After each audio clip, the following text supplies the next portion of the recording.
Magic Treehouse, Dolphins at Daybreak by Mary Pope Osborne. Chapter 1, Master Librarians. Jack stared out the kitchen window. The sun was not up yet, but the sky was growing lighter. Jack had been awake for a long time. He had been thinking about the dream he'd had, the dream about Morgan Le Fay. "The treehouse is back," Morgan had said. "I'm waiting." Jack wished the dream was real. He missed Morgan's magic treehouse. "Jack," his little sister Annie appeared in the doorway. "We have to go to the woods now," she said. "Why?" Jack asked. "I had a dream about Morgan," explained Annie. "She said the treehouse is back, and she's waiting for us."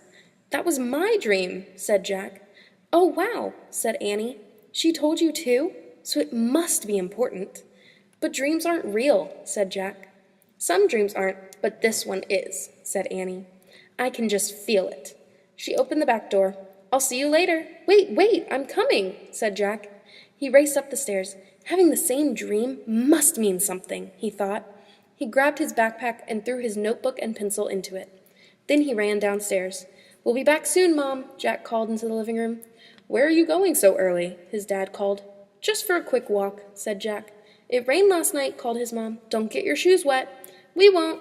Jack slipped out the door. Annie was waiting for him. "Let's go," she said. The sky was pale gray. The air felt freshly washed.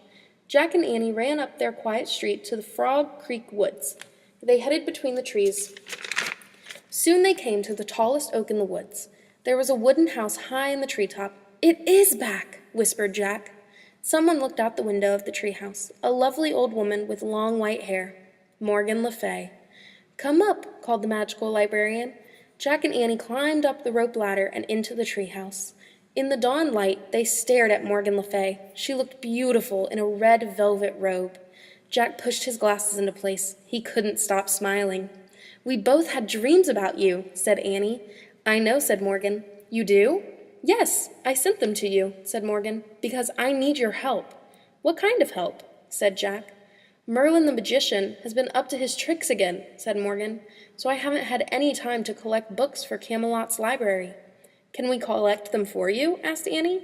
"Yes, but in order to gather books through time, you must be master librarians," said Morgan. "Oh, well," Annie said sadly. "But you can become master librarians," said Morgan, "if you pass the test." "Really?" said Annie. "What kind of test?" Jack asked. "You must show that you know how to do research," said Morgan, "and show that you can find answers to hard questions." "How?" said Annie. "By solving 4 riddles," said Morgan. She reached into the folds of her robe and pulled out a rolled-up paper. "The first riddle is written on this ancient scroll," she said. "This book will help you find the answer." She held out a book. On the cover were the words, "Ocean Guide." "This is where you have to go," said Morgan. "The ocean? Oh, boy!" said Annie. She pointed at the cover. "I wish we—" "Stop!" Jack grabbed Annie's hand. "How will we know if we've found the right answer to the riddle?" he asked Morgan. "You will know," Morgan said mysteriously. "I promise you will know."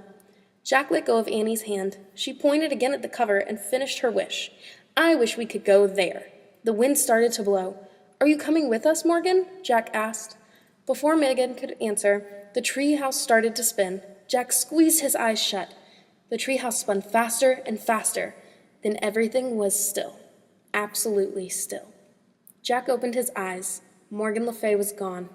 Only the ancient scroll and the ocean book were left in her place.